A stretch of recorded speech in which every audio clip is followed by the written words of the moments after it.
Just in nature, New England is seeing a spike in the number of tornadoes touching down this year, rising above at least one state in the heart of Tornado Alley. Never thought we'd hear this. Western Mass News reporter Maggie Lohmiller crunches some of the numbers.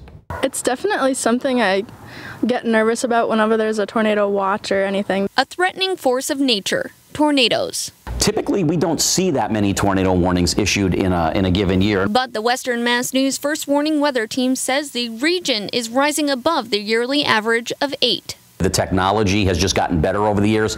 We're certainly able to see what we would call a hook echo, or we look at rotation in a velocity scan. And it's certainly easier for us to see the potential for a storm to produce a tornado. Just this week, 2 tornadoes touched down in Connecticut, bringing their total to 8.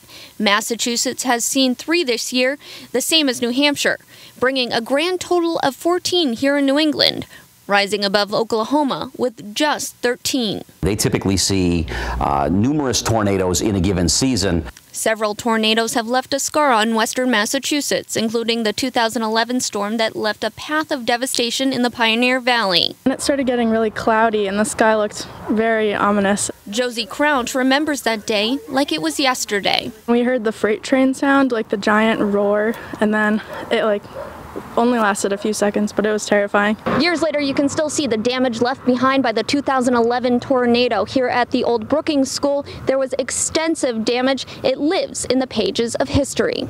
Following the natural chaos, a future was carved out for Crouch. I became very interested in just figuring out what to look for so I'd be prepared if something were to ever happen again. This year, Crouch graduated with a degree in meteorology.